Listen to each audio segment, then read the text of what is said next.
Satu lagi film Talapati Vijay yang layak ditonton. Jika dalam film Sarkar berperan sebagai jutawan, kali ini Vijay menjadi seorang nelayan. Dilaporkan sebanyak 60 nelayan dari Yasnagar, pesisir Tamil Nadu hilang akibat cuaca ekstrim. Petugas belum berhasil melakukan pencarian. Setelah beberapa saat, mereka akhirnya kembali. Hidup para nelayan diselamatkan Sura, seorang pemuda nelayan yang selama ini dikenal hebat. Sura yang diperankan Joseph Vijay tinggal bersama ibunya di kampung nelayan itu. Para penduduk sangat mencintainya. Sehari-harinya dijalani dengan membantu sesama. Tidak segan-segan, jalan kekerasan digunakan untuk menyelesaikan masalah yang ada. Misalnya saja ketika ada seorang istri yang mengeluhkan kelakuan suaminya, Sura membantu dengan ringan tangan. Urat takut Sura memang telah putus. Yang ada hanya keberanian dan pengabdian. Penduduk setempat menganggapnya sebagai pelindung, pembela kaum lemah. Bagi orang tua, Sura adalah anaknya. Bagi muda-mudi, Sura adalah saudaranya. Ada satu janji Sura yang tak akan diucapkan pemuda manapun di dunia. Dia tidak akan menikah sampai bisa memberikan rumah layak bagi warga. Sudah cukup lama, warga hidup menderita ketika musim hujan tiba. Rumah permanen sangat dibutuhkan agar bisa hidup bahagia.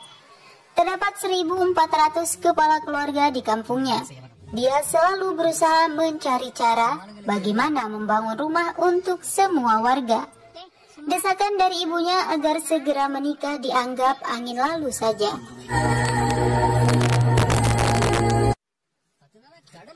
Suatu hari, Sura dan temannya Umbrella tengah berada di pantai memperbaiki jaring ikan. Seorang gadis ceria, Purnima, yang diperankan Tamanah Bhatia, datang. Tanpa bicara, Purnima berencana bunuh diri ke tengah laut. Penyebabnya, anjing kesayangannya hilang. Sura yang melihat itu berupaya menyelamatkannya. Namun sangat disayangkan, alasan bunuh diri hanya karena seekor anjing. Purnima sendiri awalnya mengabaikan Sura. Namun, kebaikan hati Sura membuatnya mulai jatuh cinta. Gadis mana yang tidak akan tergila-gila melihat seorang pemuda hidup penuh dedikasi dan suka membantu sesama. Meski awalnya sempat menolak Purnima, namun Sura pun akhirnya jatuh cinta juga. Di tempat lain, seorang menteri bernama Samudra Raja melakukan aktivitas bisnis ilegal. Politik hanya topengnya saja untuk melancarkan bisnis. Seorang wartawan yang berupaya mengungkap kedok menteri dibunuh. Negara Indonesia disebut dalam film ini. Stok barang haram bisnis menteri didapatkan dari negara Indonesia.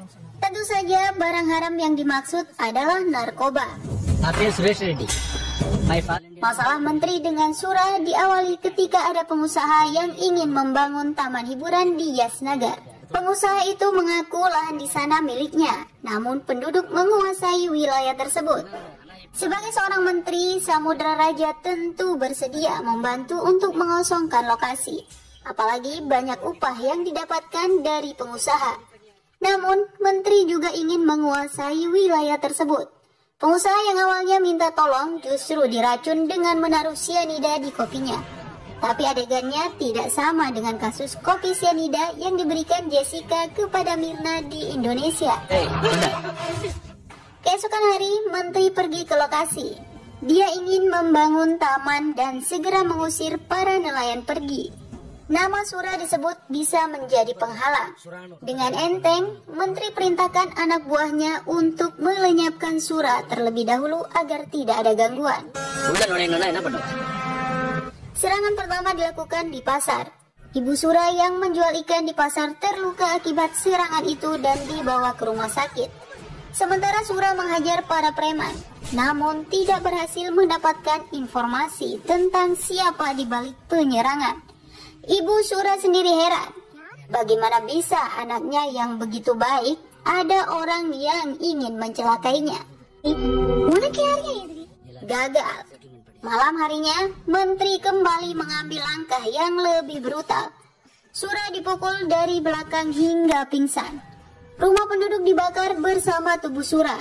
Tangisan terdengar di mana-mana. Penduduk sudah kehilangan tempat tinggal. Mereka juga kehilangan Sura. Saat itulah menteri datang bak Dewa Penolong. Politisi busuk itu bermain drama. Untuk menghibur hati rakyat yang tengah putus asa, menteri seperti pahlawan. Dia rela memberikan lahan miliknya di tempat lain untuk menampung penduduk. Bantuan uang hingga makanan gratis juga akan diberikan sehingga rumah baru bisa dibangun.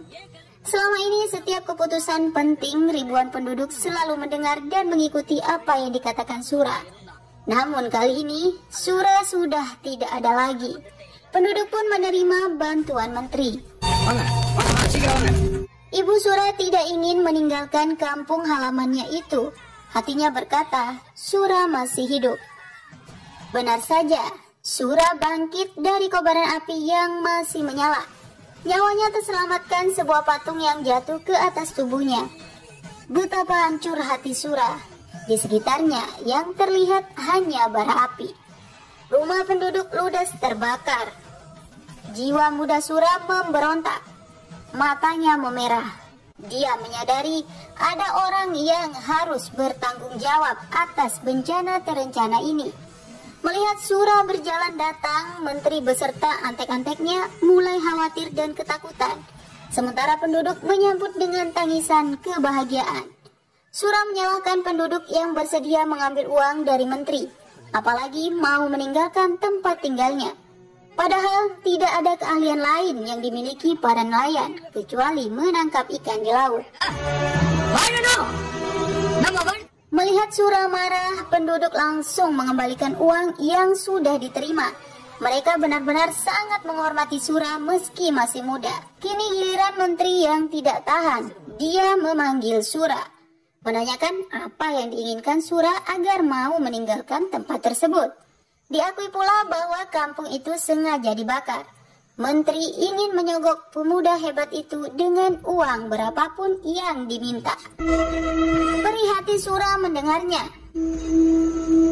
Kecurigaannya terbukti. Ternyata sang menteri yang berada di balik semua bencana. Rasa sedih dan marah mengaduk jiwanya. Apalagi ditawari suap. Sepanjang hidup Sura tidak ada yang pernah berani membeli harga diri dan prinsipnya. Melaporkan kepada polisi tentu saja tidak mungkin. Sura akan menyelesaikan masalah tersebut dengan caranya sendiri. Meski musuhnya seorang menteri, dia tidak takut sama sekali. Sura bersumpah di hadapan menteri dirinya akan membangun kembali rumah penduduk dalam waktu 6 bulan. Bagaimanapun caranya. Keesokan harinya, suasana haru biru terlihat ketika para penduduk membersihkan rumahnya. Barang-barang banyak terbakar, termasuk peralatan sekolah anak-anak. Sementara uang yang dimiliki sangat minim. Tangisan dan rasa iba merebak kuat. Sura memutar otak. Butuh uang banyak untuk bisa membangun ribuan rumah. Jiwa seorang pemuda memang nekat. Barang ilegal menteri dihadang dan dirampas di laut. Sura berpura-pura menjadi petugas bea cukai. Hasil rampasan tersebut kemudian diubah menjadi uang. Menteri dijadikan sasaran karena dialah penyebab kebakaran. Kini Sura telah berubah. Dari pemuda kampung menjadi orang kaya banyak harta. Para penduduk sangat gembira. Rumah permanen akan segera ada. Sura memang luar biasa. Menteri mendatangi Sura memaksa uangnya dikembalikan. Tentu saja permintaan itu ditolak. Menterilah yang memulai permainan. Sura hanya memberikan keseimbangan. Purnima akhirnya diculik. Menteri minta tebusan uangnya dikembalikan. Sura tidak tinggal diam. Dia membodohi menteri untuk bisa mengambil kekasihnya dan uang tetap aman. Purnima pun makin cinta. Para preman menteri yang mengejar Sura dihadapi dengan perkasa. Dipukul, ditendang dengan penuh gaya.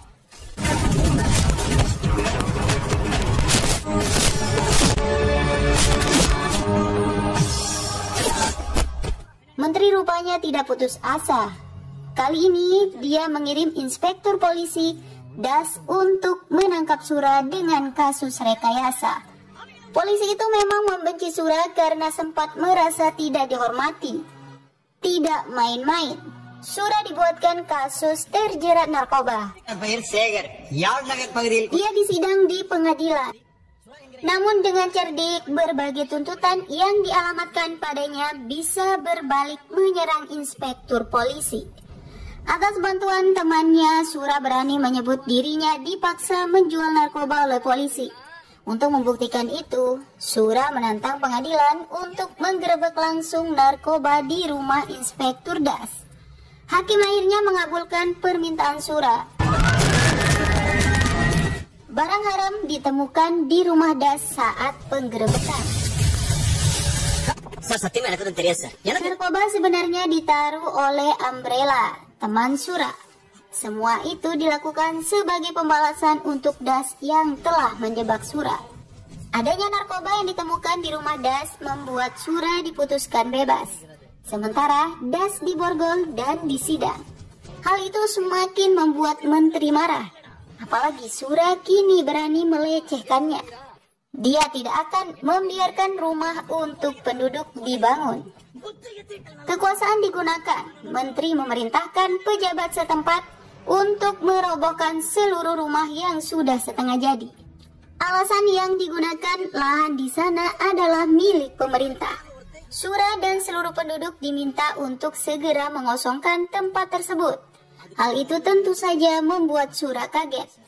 Dia memohon agar dibiarkan tetap tinggal di sana. Apalagi penduduk tidak pernah meminta pemerintah untuk membangunkan rumah. Semua dilakukan sendiri, sangat tidak manusiawi. Rakyat sendiri ingin diusir seperti anjing oleh pemerintah. Pejabat kolektor tersentuh hatinya. Dia akhirnya menolak perintah menteri. Penduduk akan diberikan sertifikat tanah atau dokumen kepemilikan agar posisinya kuat. Namun dengan syarat harus ada bukti bahwa penduduk tersebut memang tinggal di sana. Masalahnya seluruh dokumen kependudukan sudah terbakar. Beruntung, Sura sempat menyimpan kartu ration milik penduduk. Kalau di Indonesia, kartu ration ini seperti kartu Raskin. Dan sekali lagi, Sura menjadi penyelamat bagi penduduk. Rumah yang selama ini diidamkan juga akhirnya bisa selesai dibangun. Segala cara sudah dilakukan menteri, tapi tetap saja gagal. Jalan terakhir dipilih, menghancurkan rumah di kampung itu. Bukan hanya rumah, orang-orang yang berada di wilayah tersebut juga akan hancur berkeping dengan letupan bom berkekuatan tinggi. Sura sempat melihat anak buah menteri, dia mengejarnya. Namun Sura dijebak dengan jaring. Dia pun tertangkap. Kini menteri bisa tertawa bahagia. Sura berada di bawah genggamannya. Kesombongan Sura segera akan hancur bersama rumah yang telah dibangun. 10 menit lagi, seluruh penduduk juga akan mati terkena bom. Mendengar itu, Sura tidak menunjukkan rasa iba. Ketakutannya belum terlihat, justru dia tertawa. Ternyata di acara peresmian rumah itu ada anak dan istri menteri. Apabila bom meledak, menteri juga akan menderita. Menteri langsung memerintahkan anak buahnya untuk menonaktifkan bom. Namun sangat lamban. Sementara waktu tinggal sedikit lagi. Sura melepaskan diri dari ikatan. Dia bergerak cepat menonaktifkan bom. Upaya itu berhasil dilakukan.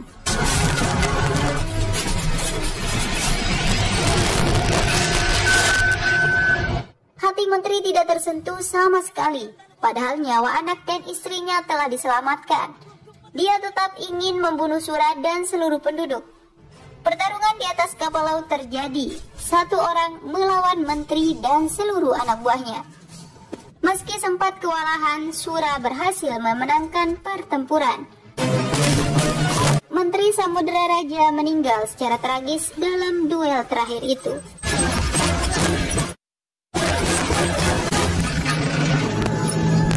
Sura bisa kembali ke kampungnya dengan tenang. Seluruh warganya bahagia karena memiliki rumah. Sumpah Sura juga sudah tertunaikan. Dia pun akhirnya mau menikah dengan Purnima. Sebuah akhir film yang membahagiakan.